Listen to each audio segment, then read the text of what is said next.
बच्चों, मैं नेहा सेन नव भारती परिवार में एक बार फिर आपका हार्दिक स्वागत करती हूँ, अभिनंदन करती हूँ और आशा करती हूँ कि मेरे बनाए हुए वीडियोस आपके काम आ रहे होंगे, आप उनसे पढ़ रहे होंगे और आपकी ज्ञान को विस्तृत बढ़ाने में वो सहायता कर रहे होंगे। आज हम कक्षा 11 की पाठ्य पुस्तक जो कि एनसीईआरटी के अकॉर्डिंग जो बदला हुआ पाठ्यक्रम है आपका, उसके अनुसार हम पढ़ रहे हैं। तो उस पुस्तक का आरोह का हम 2 कविता के पाठ पढ़ चुके हैं, काव्य खंड के हम 2 पाठ पढ़ चुके हैं, जिनमें कबीरदास के पद और मीराबाई के पद हमने पढ़े। आज उसी कड़ी को आगे बढ़ाते हुए मैं आपके समक्ष प्रस्तुत हूँ पाठ 3 काव्य खंड का, जो है राम नरेश त्रिपाठी जी की कविता पथिक। तो राम नरेश त्रिपाठी जी की कविता को पढ़ने से पहले हम राम नरेश त्रिपाठी जी के बारे में चर्चा कर लेते हैं, उनका परिचय जान लेते हैं कि राम नरेश त्रिपाठी जी कौन थे, किस युग के कवि थे, कहाँ उनका जन्म हुआ, उनके पिता कौन थे, उनका जीवन जो है किस प्रकार बीता, उनकी रचनाएं क्या क्या है, इनके बारे में हमें जानना आवश्यक है। क्यों जानना आवश्यक है? क्योंकि हमारी परीक्षा में इससे संबंधित एक प्रश्न आता है जो आपको करना अनिवार्य होता है। ठीक है, अब हम इस कड़ी को आगे बढ़ाते हैं और जानते हैं राम नरेश त्रिपाठी जी के बारे में। राम नरेश त्रिपाठी जी का जीवन परिचय हम पढ़ने जा रहे हैं। राम नरेश त्रिपाठी जी जो है ये छायावाद के प्रमुख कवियों में से एक थे। इनका जन्म सन 1879 यानी 1889, कई पुस्तकों में ये 1881 दिया हुआ है। अगर आप विकिपीडिया पर सर्च करेंगे या गूगल पे जाके सर्च करेंगे तो इनका जन्म जो है 1889 ही दिया गया है। इनकी मृत्यु सन 1962 में हुई। इनका जन्म स्थान कोयरीपुर जो कि यूपी में है वहां हुआ और इनके प्रमुख काव्य खंड जो है उनमें है पथिक और मिलन। इनकी भाषा जो थी वो खड़ी बोली थी और इनकी शैली कैसी है? वर्णनात्मक यानी उपदेशात्मक इनकी शैली है। राम नरेश त्रिपाठी जी का जन्म कहाँ हुआ था? 4 मार्च 1879, 16 जनवरी और 1962 को इनका निधन हो गया। हिंदी भाषा के पूर्व छायावाद युग के कवि थे। अब छायावाद युग कौन सा था? जैसा कि मैं आपको हर वीडियोस में, मैंने हर काव्य खंड में आपको बताया है कि हमारी जो हिंदी है वो अलग अलग भागों में विभाजित है। जैसे हमारा इतिहास पढ़ते हैं उसमें मौर्य काल आता है, मुगल काल आता है, गुप्त काल आता है, तो जिस प्रकार कालों का विभाजन हुआ है ना, ऐसे ही हमारी हिंदी के अंदर भी इनका विभाजन किया गया है। जैसे हिंदी साहित्य में सबसे पहले अगर आप पढ़ते हैं तो आदिकाल आता है, आदिकाल के बाद भक्ति काल आता है, फिर रीति काल आता है, उसके बाद आधुनिक युग आता है। आधुनिक के अंदर भी आपका भारतीय युग है, द्विवेदी युग है, छायावाद है, प्रगतिवाद है, प्रयोगवाद है, नई कविताएं हैं, हालावाद है, साठोत्तरी कविताएं हैं। तो इस प्रकार जो छायावाद युग है, इस छायावाद युग में पूर्व छायावाद युग, ठीक है, तो छायावाद युग के प्रमुख कवियों में कौन थे? राम नरेश त्रिपाठी जी को गिना जाता है। राम नरेश त्रिपाठी जी मुख्य कवियों में से एक थे। राम नरेश त्रिपाठी जी जो थे, इनके पिता का नाम रामदत्त त्रिपाठी था और वो जो है वो महान पुरुषों के संदर्भ में बहुत अच्छे विचार रखते थे, अच्छी अच्छी भक्ति संबंधित बातें वो किया करते थे। तो उनकी बातों का प्रभाव किस पर पड़ा? राम नरेश त्रिपाठी जी पर पड़ा और वो भी बचपन से धार्मिक प्रवृत्ति में लीन रहने लगे। मतलब धर्म से संबंधित जो भावनाएं हमारे मन में होती हैं उनका उनके मन में समावेश होने लगा और उसी पर आधारित अपनी रचनाएं लिखने लगे। राम नरेश त्रिपाठी जी की जो शिक्षा हुई थी वो पूरी तरह केवल 9वीं कक्षा तक ही हुई थी। उसके बाद उन्होंने स्व अध्ययन किया और बांग्ला, उर्दू, अंग्रेजी, हिंदी आदि भाषाओं का उन्होंने ज्ञान अपने आप प्राप्त किया। अपनी भाषा का जो भंडार था उन्होंने विस्तृत किया। इन्होंने कविता, कहानी, उपन्यास, जीवनी, संस्मरण, बाल साहित्य सभी पर अपनी लेखनी चलाई। अपने 72 वर्ष के जीवन काल में उन्होंने लगभग 100 पुस्तकें लिखी। वह गांधी जी के जीवन और कार्यों से अत्यंत प्रभावित थे। जैसा कि आपको पता है सन 1962 में इनकी मृत्यु हुई थी और उससे पहले का जो समय था वो था भारतीय स्वतंत्रता का समय था। तो उस भारतीय स्वतंत्रता आंदोलन के समय गांधी जी ने जो भी आंदोलन चलाया उन आंदोलनों में इन्होंने सक्रियता से भूमिका निभाई, इसलिए इनके ऊपर गांधी जी के व्यक्तित्व का प्रभाव पड़ा, उनके व्यक्तित्व से प्रभावित थे। यहाँ पर कुछ चीजें आई है: कविता, कहानी, उपन्यास, जीवनी, संस्मरण, बाल साहित्य।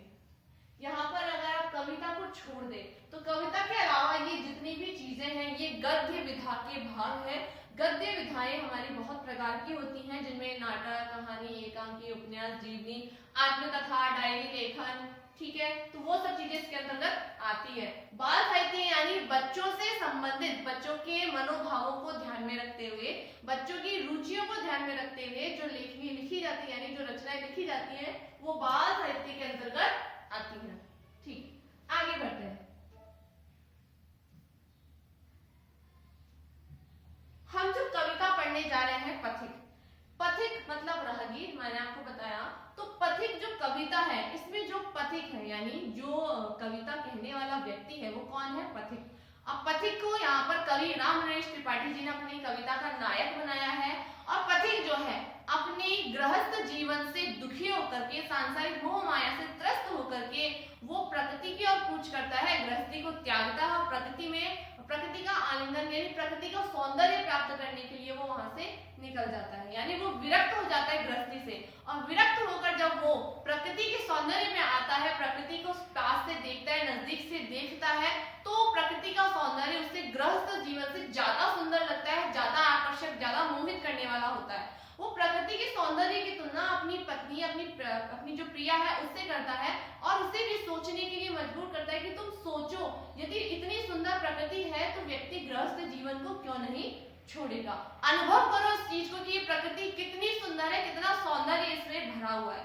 तो पथिक जो है वो भ्रमण कर रहा है, और भ्रमण करता हुआ वो एक ऐसी जगह पर पहुंचता है जहां पर वर्षा हो रही है, समुद्र के किनारे वो खड़ा है, सूर्योदय हो रहा है, सूर्योदय के बाद में सूर्यास्त भी हो रहा है, तो सब कुछ वो अपनी आंखों से स्पष्ट देख रहा है, और प्रकृति के मनोहर दृश्य को देख करके वो मुग्ध हो जाता है, मोहित हो जाता है, और प्रकृति के प्रेम से वो, प्रकृति का जो सौंदर्य है उससे वो प्रेम करने लगता है। तो चलिए पढ़ते हैं कविता को हम, और बढ़ते हैं कविता की ओर। प्रतिक्षण नूतन वेश बनाकर रंग बिरंग निराला, रवि के सम्मुख थिरक रही है नभ में वारिद माला। नीचे नील समुद्र मनोहर, ऊपर नील गगन है, घन पर बैठ बीच में विचरू यही चाहता मन है। अब यहाँ पर जो पथिक है, कविता में अगर आपको व्याख्या करने के लिए आता है तो आपको पता है सबसे पहले आपको क्या लिखना होता है? प्रसंग। तो प्रसंग में आप क्या लिखेंगे कि प्रस्तुत कविता या प्रस्तुत पद्यांश या प्रस्तुत पंक्तियां हमारी पाठ्य पुस्तक आरोह के पाठ 3 से ली गई है, जिसके रचयिता, जिसके रचनाकार कौन है? राम नरेश त्रिपाठी जी हैं। इस कविता में, इस पंक्ति में कवि ने प्रकृति सौंदर्य का वर्णन किया है, प्रकृति का चित्रण किया है, और पथिक के माध्यम से वो इस प्राकृतिक सौंदर्य को दर्शा रहे हैं, प्रकृति के सौंदर्य को वर्णित कर रहे हैं। तो यहाँ पर देखिए प्रतिक्षण यानी प्रतिक्षण,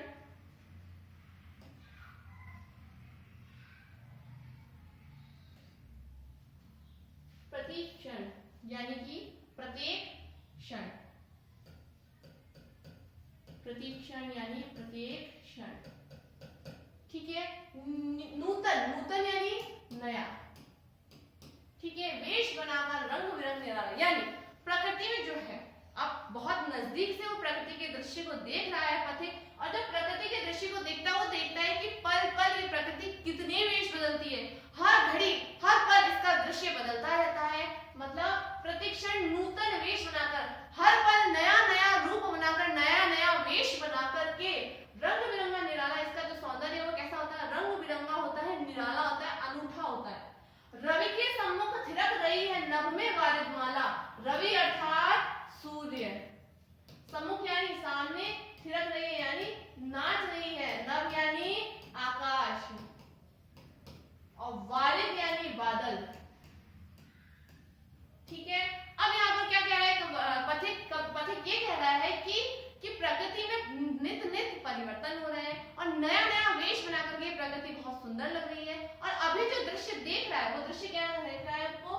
सूरज के सामने ना आकाश के अंदर बादलों का जो समूह है, उन बादलों के समूह से वर्षा की बूंदें झड़ रही है, और वर्षा की बूंदें ऐसा लग रहा है मानो सूर्य के सामने नृत्य कर रही है, नाच रही है। तो ऐसा प्राकृतिक सौंदर्य वहां पर बन रहा है, ऐसा दृश्य बन रहा है कि प्रकृति नित नया वेश बदलती रहती है, नया नया वेश बदलती है, परिवर्तन होती रहती है।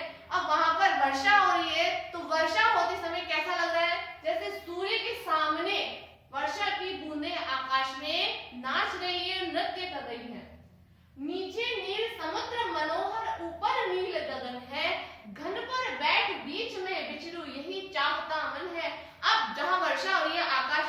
के नीचे क्या है, नीला नीला समुद्र है। उस नीले नीले समुद्र के अंदर क्या हो रहा है, लहरें उठ रही है और नीले आसमान के नीचे नीला समुद्र जो है वो बहुत ही सुंदर लग रहा है, बहुत ही मनोरम लग रहा है, मन को मोहने वाला दृश्य यहाँ पर दिख रहा है। घन पर बैठ बीच में विचरूं यही चाहता मैं है कवि का मन। पथिक का मन क्या कर रहा है, पथिक का मन कह रहा है कि मैं भी इन बादलों के ऊपर बैठ करके इस समुद्र का विचरण करना चाहता हूँ। ये मेरे मन की अभिलाषा है कि जिस प्रकार जो बादल है, वर्षा से भरे हुए बादल है, वर्षा से भरे हुए बादल जो है इस नीले आसमान में छाए हुए हैं और सूर्य के सामने जो वर्षा की बूंदें पड़ रही है वो ऐसी प्रतीत हो रही है मानो वो सूर्य के सामने नृत्य कर रही है। तो यहाँ पर पथिक का भी मन कर रहा है, उसके मन में भी अभिलाषा है कि वो भी बादलों पे बैठ करके इस नीले समुद्र का भ्रमण करे, विचरण करे। आगे बढ़ते हैं। रत्नाकर गर्दन करता है, मलिया नील बहता है, हरदम यह हौसला हृदय में प्रिय भरा रहता है। यहाँ पर है इस विशाल विस्तृत महिमा में रत्नाकर के घर के कोने कोने में लहरों पर बैठ फिरूं जी भर के। अब यहाँ पर कवि जो है, पथिक जो है वो क्या वर्णन कर रहा है कि रत्नाकर गर्दन करता है। रत्नाकर क्या होता है, देखिए रत्नाकर होता है समुद्र। क्या होता है, समुद्र। अब समुद्र को रत्नाकर क्यों कहते हैं, आपको पता है रत्नाकर का संधि विच्छेद क्या होता है, रत्न धन आकर। क्या होता है, रत्न धन आकर। आपको पता भी, ये भी पता होगा कि समुद्र मंथन जो हुआ था, समुद्र मंथन राक्षसों और दानवों के, राक्षसों और देवताओं के बीच में हुआ था। तो देवताओं और राक्षसों के बीच में जो समुद्र मंथन हुआ था, उस समुद्र मंथन में समुद्र में से बहुत सारे रत्न निकले थे। क्या निकले थे, रत्न निकले थे, जिनमें कछुआ भी था, जिनमें सुरा भी थी, जिनके अंदर माँ लक्ष्मी भी थी, जिनके अंदर बहुत सारी विष भी था, अमृत भी था। तो ऐसे करके 14 रत्न उस समय समुद्र मंथन से निकले थे। तो रत्न यानी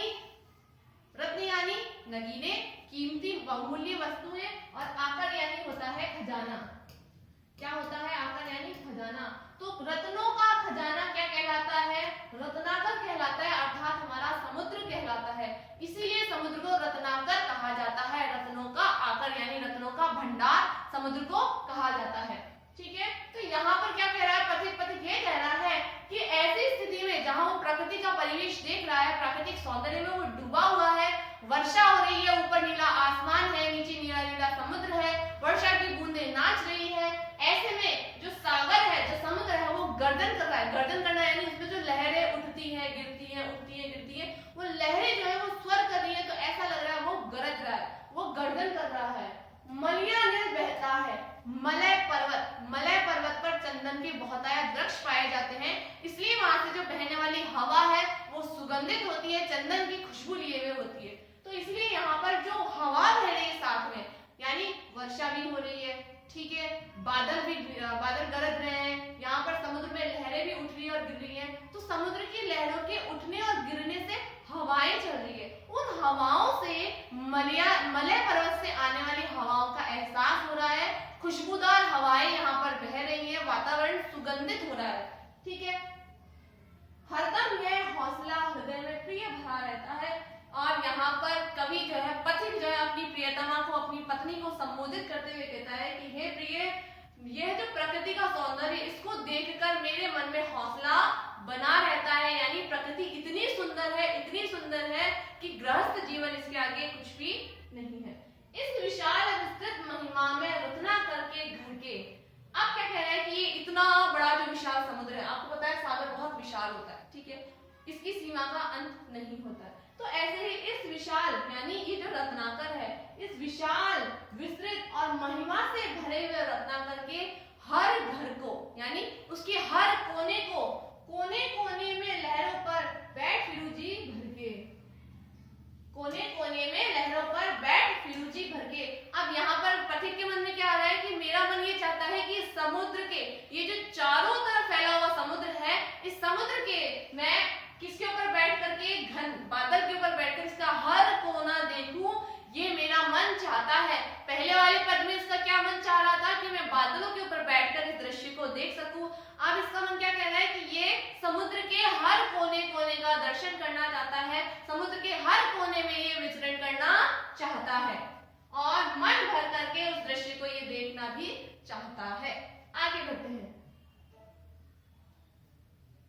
आगे है, निकल रहा है जल निधि तल पर, दिनकर बिंब अधूरा, लक्ष्मी के कंचन मंदिर का मानो कांत कंगूरा, लाने को निज पुण्य भूमि पर लक्ष्मी की असवारी, रत्नाकर ने निर्मित कर दी स्वर्ण सड़क अति प्यारी।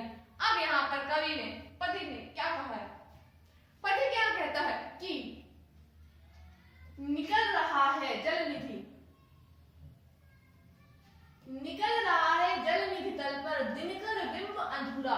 जब सूर्योदय होता है, सूर्योदय के समय आधा सूर्य तो अंदर है और आधा सूर्य उग चुका है, तो उस समय क्या कह रहा है कि जल निधि तल पर जो समुद्र है उसकी सतह से सूर्य जब उदय हो रहा है, तो उदय होते समय जो सूर्य है वो आधा है, आधा पानी के अंदर है, आधा पानी के ऊपर है। लक्ष्मी के कंचन मंदिर का मानो कांत कंगूरा, ऐसा लग रहा है मानो वो लक्ष्मी जी किसकी बेटी है? समुद्र की बेटी मानी जाती है। क्यों? क्योंकि समुद्र मंथन में ही लक्ष्मी जी निकली थी। ठीक है, तो लक्ष्मी जी के मंदिर का मानो वो कंगूरा है। जैसे यहाँ पर ये सूर्य दिख रहा है आपको, ये सूर्य निकला हुआ है, तो इसका जो बिंब बन रहा है एक तो ये चीज, ठीक है, और ये जो सूर्य है ये कैसा लग रहा है? मानो लक्ष्मी जी के स्वर्ण मंदिर का कंगूरा है। कंगूरा जानते हैं आप, इस तरह की डिजाइन होती है। ये क्या होते हैं? ये कंगूरे होते हैं। ये क्या है? ये कंगूरे हैं। तो जो सूर्य आधा डूबा हुआ है, ये आधा सूर्य कैसा लग रहा है? मानो लक्ष्मी जी के मंदिर का कंगूरा है। लाने को निज पुण्य भूमि पर लक्ष्मी की असवारी, अर्थात जो सूर्य है उसने लक्ष्मी जी की सवारी को लाने के लिए यानी लक्ष्मी जी के आगमन के लिए रत्नाकर ने निर्मित कर दी स्वर्ण सड़क अति प्यारी। रत्नाकर यानी समुद्र ने अपने अंदर क्या बना दी है? सोने की सड़क बना दी है। ये देखिए, दिख रही है आपको? जब सूर्योदय होता है तो सूर्योदय के समय समुद्र के अंदर आपने देखा होगा सूर्य की जो किरणें होती है उनसे परछाई बनती है, तो परछाई कैसी लग रही है? मानो सोने की सड़क रत्नाकर ने यानी समुद्र ने अपने अंदर स्वर्ण मार्ग बना दिया हो लक्ष्मी जी के स्वागत के लिए, लक्ष्मी जी के आगमन के लिए। ठीक है, आगे बढ़ते हैं। आगे है, निर्भय दृढ़ गंभीर भाव से गरज रहा सागर है, लहरों पर लहरों का आना सुंदर अति सुंदर है, कहो यहाँ से बढ़कर सुख क्या पा सकता है प्राणी, अनुभव करो हृदय से हे अनुराग भरी कल्याणी। अब यहाँ पर कवि ने, पथिक ने अपनी प्रेमिक, अपनी जो प्रियतमा है, अपनी जो पत्नी है, उसको संबोधित करते हुए कहा है कि निर्भय, जो किसी से नहीं डरता, निर्भय जो किसी से नहीं डरता, दृढ़ गंभीर भाव से गरज रहा सागर है। सागर जो है वो गरज रहा है यानी सागर में लहरें उठ रही और गिर रही हैं, तो लहरों का उठना और गिरना कैसा लगता है? मानो वो दृढ़ है, गंभीर है, निर्भय है, ऐसे भाव से उसे बताया जा रहा है। लहरों पर लहरों का आना सुंदर अति सुंदर है, कि लहरों पर लहरें जो उठ रही हैं, ये लहरों पर लहरें जो उठ रही हैं, आपको चित्र में कितना सुंदर लग रहा है दृश्य। जब आप अपनी आंखों से स्वयं दृश्य को देखेंगे तो जानिए कितना सुंदर दृश्य होगा, कितना मनोरम दृश्य होगा वो। वही यहाँ पर पथिक के साथ में हो रहा है, वो समुद्र किनारे बैठा है और समुद्र में जो लहरें पे लहरें उठ रही है, उन लहरों को उठता हुआ देखते हुए कहता है कि ये बहुत सुंदर, बहुत ही सुंदर है, कहो यहाँ से बढ़कर सुख क्या पा सकता है प्राणी। कि इस दृश्य को देख करके, इतने सुंदर, इतने मनोरम दृश्य को देख करके क्या कोई व्यक्ति कहीं और सुख पा सकता है? अर्थात जो प्रकृति का इतना सुंदर दृश्य देखने के बाद इन नेत्रों को आनंद मिल रहा है, क्या ऐसा सुंदर दृश्य कहीं और प्राणी पा सकता है? नहीं पा सकता। अनुभव करो हृदय से हे अनुराग भरी कल्याणी। अपने प्रेमिका को, अपनी पत्नी को, अपनी प्रियतमा को यहाँ पति कह रहा है कि हे प्रियतमा, हे कल्याणी। कल्याणी अर्थात मंगलकारी, कल्याणी अर्थात मंगलकारी। अपनी पत्नी को उन्होंने मंगलकारी बताया है कि हे कल्याणी, आप खुद अनुभव कीजिए, क्या इससे सुंदर भी दृश्य कहीं हो सकता है? इतना मनोरम दृश्य, मन को मोहित करने वाला दृश्य क्या कहीं और भी हो सकता है? तुम स्वयं अनुभव करो इस चीज का। आगे बढ़ते हैं। आगे है, जब गंभीरतम अर्ध निशा में जग को ढक लेता है। जब गंभीरतम अर्ध निशा में जग को ढक लेता है, अंतरिक्ष की छत पर तारों को छिटका देता है, सस्मित वदन जगत का स्वामी मृदु गति से आता है, तट पर खड़ा गगन गंगा के मधुर गीत गाता है। अर्थात अब यहाँ पर पति क्या कह रहा है? अब पति कह रहा है कि जब रात्रि में घना अंधकार जाता है, बिल्कुल अंधेरा हो जाता है, उस समय क्या होता है? रात्रि में निशा यानी रात्रि में जग को ढक लेता है। जब सारी पृथ्वी को, सारी धरती को कौन ढक लेता है? अंधेरा ढक लेता है। तब अंतरिक्ष की छत पर तारों को छिटका देता है। और क्या होता है उस समय? जब अंधेरा आता है तो कौन आ जाते हैं? तारे आ जाते हैं, सितारे आ जाते हैं। तो वो तारे अंतरिक्ष में छा गए हैं। ये देखिए तारे छाए हुए हैं पूरे अंतरिक्ष में। सस्मित वदन जगत का स्वामी मृदु गति से आता है। तभी उस अंधकार में तारों की रोशनी में कौन आता है? ईश्वर आता है। और जब ईश्वर आता है, तट पर खड़ा गगन गंगा के मधुर गीत गाता है, और वो समुद्र किनारे खड़े हो जाते हैं। कौन? भगवान। और वो जगत के स्वामी तट पर खड़े होकर के गंगा और गगन यानी गंगा और गगन, पानी और आकाश के किनारे, समुद्र के किनारे और आकाश के नीचे खड़े होकर के प्रकृति की सौंदर्य को देखते हैं, दृश्य को देखते हैं और मधुर ध्वनि में गीत गाते हैं। किसके लिए? भगवान के लिए आया है कि जब अंधकार छा जाता है रात्रि में, चारों ओर अंधकार छा जाने पर आसमान में क्या निकल आते हैं? तारे निकल आते हैं। और जब तारे निकल आते हैं तो उन तारों के बीच में हमारा ईश्वर, जगत का स्वामी, जगत का पालनहार आते हैं धरती पर, और वो वहां पर खड़े होकर के तट पर यानी सागर के किनारे खड़े होकर के नीले आकाश के नीचे क्या करते हैं? मधुर ध्वनि में गीत गाते हैं, मधुर ध्वनि में गुंजार करते हैं। आगे बढ़ते हैं। आगे है, उससे ही विमुक्त हो नभ में चंद्र भी हंस देता है, वृक्ष विविध पत्तों पुष्पों से तन को सज लेता है, पक्षी हर्ष संभाल न सकते मुग्ध चहक उठते हैं, फूल सांस लेकर सुख की सानंद महक उठते हैं। अब ईश्वर को आता हुआ देख करके कौन? चंद्रमा हंस देता है। ईश्वर को पृथ्वी पर आया हुआ देख करके चांद हंसता है, चांद मुस्कुराता है, वृक्ष विविध पत्तों पुष्पों से तन को सजा लेता है। अब जब ईश्वर हमारी पृथ्वी पर आए हैं तो ईश्वर के आने पर चंद्रमा भी खुश हो गया है। जब भगवान हमारे घर पे आते हैं तो ऑब्वियसली साधारण सी बात है, हमें बहुत खुशी होती है। तो ऐसी स्थिति में जो चंद्रमा है वो मुस्कुरा रहा है, और ऐसी स्थिति में जो पेड़ है, जो वृक्ष है, उन्होंने भी अपना श्रृंगार कर लिया है, बहुत प्रकार के पत्तों और पुष्पों से अपने तन को सजा लिया है, अपने तन को सजा लिया है। ठीक है।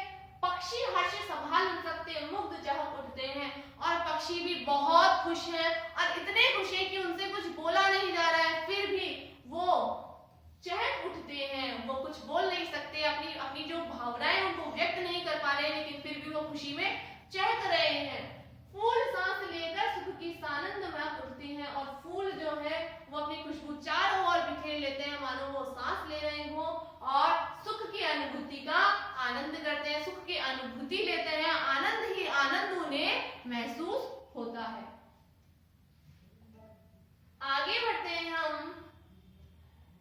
वन उपवन गिरी सानु कुंज में मेघ बरस पड़ते हैं, मेरा आज प्रलय होता है, नयन नीर झरते हैं, पढ़ो लहर तट दृढ़ तर गिरी नभ किरण जलद पर प्यारी, लिखी हुई ये मधुर कहानी विश्व विमोहन पारी, विश्व विमोहन हारी।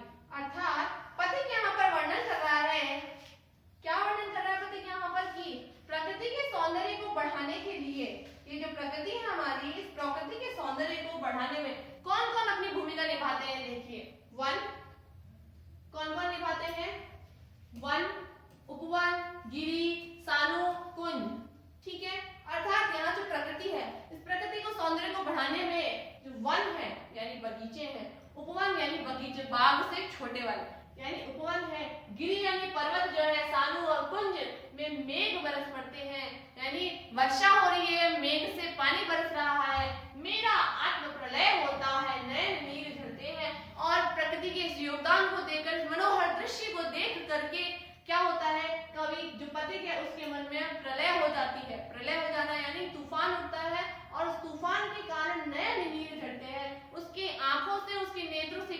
रहे हैं, आंसू गिर रहे हैं, जो नेत्र है उनसे आंसू की वर्षा हो रही है। पढ़ो लहर तट तृण तरु किरणम, किरण गलत पर प्यारी। अब प्यारी कौन है यहाँ? उनकी पत्नी, किसकी? पथिक की। अब पथिक की पत्नी के लिए कह रहा है कि हे प्यारी, हे प्यारी तुम पढ़ो, ये जो लहरें हैं, तट है, तृण यानी जो तिनके हैं, तरु यानी जो वृक्ष है, गिरि यानी जो पर्वत है, नभ यानी आकाश, किरण यानी सूर्य की किरणें, और जलद यानी बादल, कि ये जितनी भी चीजें हैं, जितनी भी प्रकृति के तत्व हैं, लिखी हुई ये मधुर कहानी विश्व विमोहनहारी, कि इनके माध्यम से जो प्रकृति प्रेम की रचना लिखी गई है, प्रकृति के प्रेम का जो ये सुंदर वर्णन किया जा रहा है, ये सुंदर जो मनोहारी दृश्य जो बन रहा है, इस दृश्य में इन सभी का योगदान है, और इनके माध्यम से लिखी हुई ये मधुर कहानी विश्व को मोहित करने वाली है, विश्व का ध्यान आकर्षित करने वाली है, यानी इस संसार को मुक्त करने वाली इनकी प्रेम कहानी है। कैसी मधुर मनोहर उज्जवल है ये प्रेम कहानी, जी में है अक्षर बन इसके बनो विश्व की वाणी, स्थिर पवित्र आनंद प्रवाहित सदा शांत से सुखकर है, आहा प्रेम का राज्य परम सुंदर अतिशय सुंदर है। अर्थात यहाँ पर वर्णन कर रहा है पथिक कि ये जो प्रकृति का प्रेम है, ये प्रकृति में ये प्रकृति का जो प्रेम है वो कितना मनोहर, कितना उज्जवल है। ये जो प्रेम कहानी बोल रहे हैं, यानी प्रकृति के तत्वों के माध्यम से जो प्रेम कहानी बताई जा रही है प्रकृति के बीच, वो कहानी कितनी मनोहर है, कितनी उज्जवल, उज्जवल यानी साफ है, प्रकाशित है, प्रकाश देने वाली है। ठीक है, जी में है अक्षर बन इसके बनो विश्व की वाणी। पथिक का मन कर रहा है कि मैं भी चाहता हूं कि मैं अक्षर बन करके इनकी जो प्रकृति है इसके प्रेम का वर्णन कर सकूं, यानी अक्षर बन करके कुछ ऐसा करूं कि मैं इस कहानी का वर्णन करता बन सकूं, उसका कुछ भाग हिस्सा में बनना चाहता हूं। स्थिर पवित्र आनंद प्रवाह सदा शांत से सुख कर है, यानी यहाँ प्रकृति जो है वो स्थिर है, पवित्र है, किसी प्रकार का राग द्वेष लोभ लालच इस प्रकृति प्रेम में नहीं है। ना तो प्रकृति किसी से लालच रखती है, ना किसी से लोभ रखती है, उसको वो तो सिर्फ देना जानती है, लेकिन जो हम मनुष्य हैं वो अपनी आवश्यकताओं के लिए प्रकृति को नुकसान पहुंचा रहे हैं, इसीलिए प्रकृति वो नुकसान हमें वापस दे रही है। जैसे अभी कोरोना चल रहा है, भूकंप होते हैं, यानी ये जो प्राकृतिक आपदा है ये हमारे ही कारण आ रही है, इस प्रकृति का कोई दोष नहीं है। मानव जनित ये आपदाएं हैं, ये प्रकृति जनित आपदाएं नहीं है। ठीक है, स्थिर पवित्र आनंद प्रवाहित की है, प्रेम जो है स्थिर है, पवित्र है और आनंद को बहाने वाला है, आनंद का संचार करने वाला है, सदा शांति सुखकर है। ये प्रकृति प्रेम सदा शांति देने वाला है, आनंद देने वाला है, सुख को देने वाला है। आहा प्रेम का राज्य परम सुंदर अतिशय सुंदर के हाँ बहुत ही सुंदर ये दृश्य है, ये जो प्रेम का राज्य है ये बहुत सुंदर है, बहुत ही सुंदर है।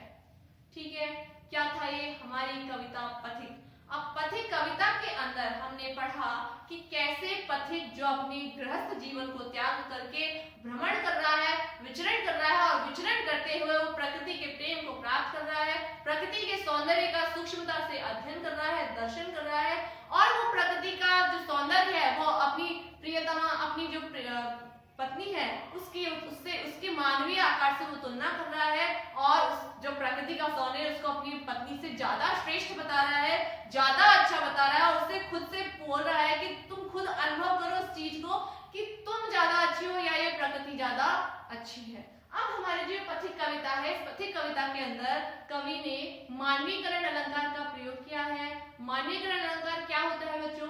मानवीकरण अलंकार होता है जब प्रकृति के निर्जीव तत्वों का हम सजीव मान करके चित्रण करते हैं, यानी जो कार्य मनुष्य करता है वही कार्य जो प्रकृति के तत्व करते हैं, तो उन्हें क्या बताया जाता है? मानवीकरण अलंकार बताया जाता है। यह एक पाश्चात्य अलंकार है, पश्चिमी अलंकार है ये। ठीक है, तो कैसी लगी आपको हमारी कविता?